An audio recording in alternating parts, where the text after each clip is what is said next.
మోకాల నొప్పులకు ఎటువంటి సర్జరీ లేకుండా ఎపియాన్ పెయిన్ క్లినిక్ అందిస్తున్న అత్యాధునిక చికిత్స.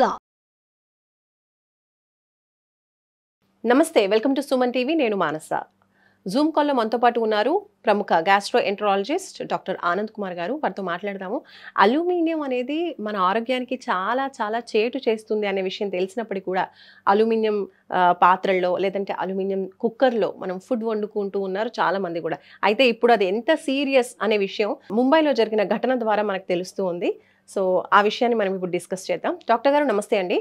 నమస్తే డాక్టర్ గారు, ఎక్కువ సంవత్సరాలు అంటే దాదాపు ఒక 20 సంవత్సరాలు రైస్ కుక్కర్లో రైస్ వండుకొని తినటం వల్ల ముంబైలో ఒక కేసు జరిగింది. ఆయన హెవీ మెటల్ పాయిజనింగ్ వల్ల, లెడ్ పాయిజనింగ్, అల్యూమినియం పాయిజనింగ్ వల్ల హాస్పిటల్లో జాయిన్ అయ్యారు. సో ఈ అల్యూమినియం అండ్ రైస్ కుక్కర్స్లో వండిన ఫుడ్ తినడం వల్ల అంత డేంజరస్ అంటారా సార్? డెఫినెట్లీ డేంజరస్ అండి, అల్యూమినియం ఎస్పెషల్లీ. ఎందుకంటే దీంట్లో ఇప్పుడు మనం స్టాండర్డ్ కుక్కర్స్ వాడితే, రికగ్నైజ్డ్ కుక్కర్స్ అంటే సర్టిఫైడ్ కుక్కర్స్ అంటే ఉంటాయి, లైక్ ప్రెస్టీజ్ కానీ వీళ్ళు వాడినది 20 years అంటే డెఫినెట్ గా లేయర్ ఉంటది. దాన్ని ఆనోడైజ్డ్ లేయర్ అంటారు. ఎనీ కుక్కర్స్ ఆనోడైజ్డ్ లేయర్ అంటని. దాంట్లో మనకు యాసిడ్ ఫుడ్స్ అంటే ఏముంటాం, అసిడిక్ ఫుడ్స్. ఇప్పుడు మనము లెమన్ కానీ, లెమన్ తో కుక్ చేసేది, టామరిన్ తో కుక్ చేసేది, ఇలాంటివి ఏమైనా ఉంటే డెఫినెట్ గా అవి రియాక్ట్ అవుతాయి ఈ కోటింగ్ లేకపోతే. ప్లస్ వీళ్ళు ఎక్కువ దాన్ని సేమ్ కుక్కర్ ని 20 years ప్రొలాంగ్డ్ యూజ్ చేస్తే ఆ లేయర్ పాడైపోయి డైరెక్ట్ రియాక్షన్ విత్ అల్యూమినియం అంటే ఫుడ్ కంటామినేషన్ స్టార్ట్ అవుతుంది. ఈ పేషెంట్ డెఫినెట్ గా అది యూజ్ పేషెంటే డెఫినెట్ అల్యూమినియం లేదా కాడ్మియం అంటాం. ఇవి రెండు మెటల్స్ డెఫినెట్ గా మనం కుక్కర్ లో వాడతారు. స్టాండర్డ్ ఇంతవరకు లాస్ట్ ఆల్మోస్ట్ 1 year వరకు స్టాండర్డ్ వరల్డ్ వైడ్ వాడుతున్నది అల్యూమినియం బేస్డ్ కుక్కర్స్. ఇప్పుడు రికమెండేషన్స్ ఏమైనా అంటే మనము స్టీల్ బేస్డ్ కుక్కర్స్ వాడాలంటే రికమెండేషన్స్ వచ్చాయి. ఎందుకంటే స్టీల్ జనరల్ గా రియాక్షన్ టు అసిడిక్ ఫుడ్ కి చాలా తక్కువ ఉంటది. ఏంటంటే ప్లస్ కోటింగ్ అనేది అసిడిక్ రియాక్షన్ చాలా ఆల్మోస్ట్ 0 ఉంటుంది. కాబట్టి మనము recommendation is but aluminium ISI certified cookers మనం చూస్తూ ఉంటాం, వాటిపైన రాసి ఉంటుంది. అలాంటివి సేఫ్ అంటారా? Yes, ISI certified are FDA certified కొన్ని సర్టిఫైయింగ్ క్వాలిటీ సర్టిఫికేషన్స్ ఉంటాయి. అవి డెఫినెట్ గా రికగ్నైజ్డ్ కంపెనీస్ ది మాత్రము వాడాలి. అండ్ దాన్ని ఎట్లా వాడాలి అంటే మనము లోపల చాలా మంది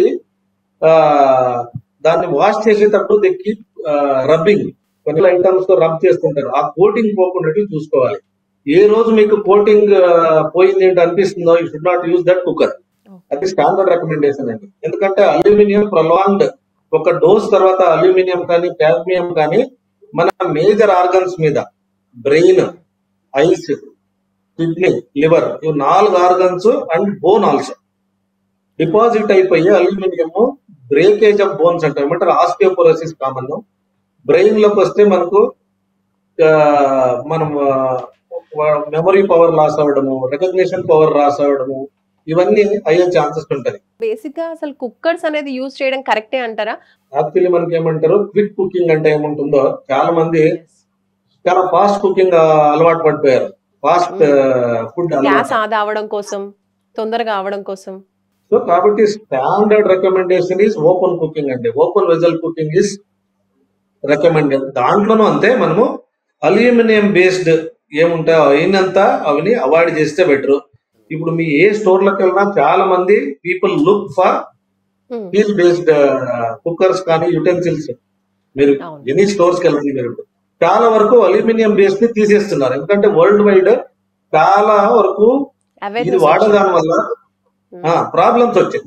ఈ పేషెంట్ డెఫినెట్ గా ఏమంటారు, ఆ డాక్టర్ ఎవరు ఎగ్జామిన్ చేశారో, ట్రీట్ చేశారో, డెఫినెట్ గా ఇన్ డెప్త్ లో వెళ్ళి ఏం ఫుడ్ వాడతాడో, ఎలాంటి కుకింగ్ మెటీరియల్ వాడుతున్నారు అంటే చెక్ చేశారు. కాబట్టి ఇది మన లైట్ వచ్చింది. బట్ ఇప్పుడు వాళ్ళ ఇంట్లో మనం ఏమనుకోవాలంటే ఇది డెఫినెట్ గా కుక్కర్ వల్ల అయిందా, లేదా ఇప్పుడు అందరూ అదే ఫుడ్ తింటారు కదండి వాళ్ళ ఇంట్లో, అందరికీ ఆ డామేజ్ జరగాలి అంటే లేదా ఆయన జాబ్ ప్రొఫైల్ చూసుకోవాలి. Is he working in chemical industry, lead industry, లేదా అల్యూమినియం బేస్డ్ ఇండస్ట్రీలో పెయింటర్స్ వీళ్ళంతా ఉంటే వాళ్ళు డెఫినెట్ గా అదర్ రీజన్స్ ఉంటాయి.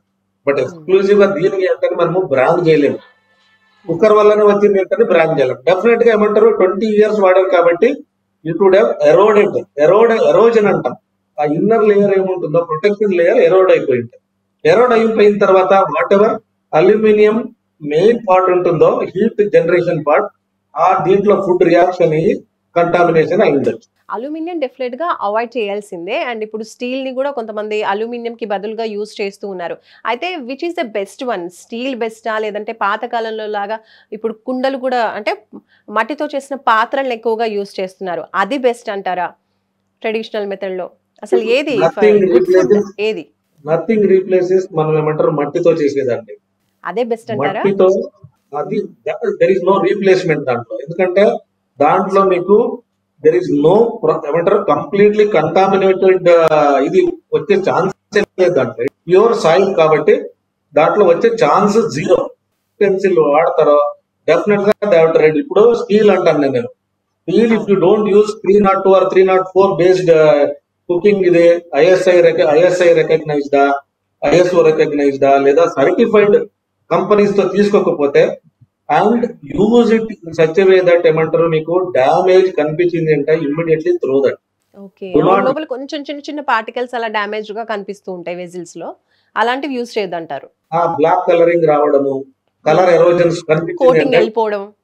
Yes, iron also. స్టీల్ అంటే ఐరన్ అండి. ఐరన్ లో మనకు ఐరన్ టాక్సిసిటీ వస్తుంది, హీమోసిడ్రోసిస్ అంటాం. ఈ మెటల్స్ ఏదైనా కానీ they are going to be dangerous to human body. Okay, మనము ఐరన్ బేస్డ్ అంటే స్టీల్ బేస్డ్ వాడామంటే దాంట్లో ఐరన్ రిచ్ ఉంటుంది. అది కొరోజివ్ అయినప్పుడు it will definitely cause iron toxicity. Iron toxicity వచ్చినప్పుడు అగైన్ లివర్ డ్యామేజ్ అవుతుంది. లివర్ అండ్ బోన్ ఇవి రెండు డ్యామేజ్ అవుతాయి. కాబట్టి మనము ఎనీ మెటల్ బేస్డ్ యుటెన్సిల్ వాడేటప్పుడు you have to be very careful. ఆ కోటింగ్ లో ఏమైనా మీకు ఇన్నర్ కోటింగ్ ఉంటుందో ఆ కోటింగ్ పోయింది ఏంటి అనిపించింది ఏంటంటే throw it immediately and by new one or shift to something like ఏమంటారు పాతకాలంలో పంచలోహాలు అంటే వాడుతుంటారు కదండి. అవును, అవి చాలా వరకు ఏమంటారు సేఫ్ అంట సైంటిఫిక్ గా ఉంటాయి. But whichever you use to see that it is properly ఏమంటారు సర్టిఫైడ్ మెటీరియల్ ఉంటే మాత్రం వాడండి, లేకపోతే వాడనే కూడదు. You are in trouble. And non stick cookers కూడా మనం చూస్తూ ఉంటాం, నాన్ స్టిక్ ప్యాన్స్ కూడా ఫర్ చపాతీ పూరీలా, ఇవి కూడా డేంజరస్ అంటారా? నాన్ స్టిక్ కుక్కర్స్ ఇవన్నీ నాన్ స్టిక్ ఇవన్నీ న్యూసెన్స్ అండి. Basically no non stick will survive for more than 3 months. నేను చూసినట్టు నాన్ స్టిక్ అనే concept is only when you use what ever silicon పైన వాడే మనము ఏమంటారు గ్యారెంటీలో ఏమైనా ఉంటాయి కదండి, అవన్నీ మనం ఏమంటే యూజ్ సిలికాన్ సాఫ్ట్ ఇవి. లేదంటే మనం మెటల్ వాడామంటే immediately that goes. No non stick concept is nuisance. If you want use ceramic, మట్టి కుండలు వాడితే better. Right sir, thank you sir, thank you. So చూస్తున్నారు కదండి, ప్రముఖ గ్యాస్ట్రోఎంటరాలజిస్ట్ డాక్టర్ ఆనంద్ కుమార్ ఏం తెలియజేస్తున్నారో. ఇప్పుడు ఏ మెటాలిక్ వెజిల్స్ కావచ్చు, లేదంటే రైస్ కుక్కర్స్ కావచ్చు మనం యూజ్ చేసామంటే చాలా చాలా జాగ్రత్తగా ఉండాలి. వన్స్ ఆ కోటింగ్ పోయింది అనిపించినా, లేదంటే ఆ యూజ్ చేసేటువంటి రైస్ కుక్కర్స్ కావచ్చు, వెజిల్స్ కావచ్చు ప్రముఖ సర్టిఫైడ్ కాకపోయినట్టయితే కనుక ఆ యూసేజ్ అనేది చాలా చాలా డేంజర్. అండ్ ఆ రెసిడ్యూస్ ఏవైతే ఉంటాయో ఆ మెటల్కి సంబంధించినవి బాడీలోకి వెళ్ళి ఇంకా రకరకాల హెల్త్ ప్రాబ్లమ్స్కి కారణమయ్యే అవకాశాలు ఉన్నాయి అని తెలియజేస్తున్నారు. అండ్ అలాగే హెల్దీగా ఉండాలి అనుకుంటే ఈ మెటాలిక్ వెజిల్స్, రైస్ కుక్కర్స్ కాకుండా మన ట్రెడిషనల్ మెథడ్స్లో మనం ఏవైతే పాత్రలు యూజ్ చేసేవాళ్ళమో అవి, అలాగే మట్టి పాత్రలు యూజ్ చేయడం అయితే సర్వత్రా శ్రేయస్కరం అని డాక్టర్ గారు తెలియజేస్తున్నారు. చూస్తూనే ఉండండి సుమన్ టీవీ. నమస్తే.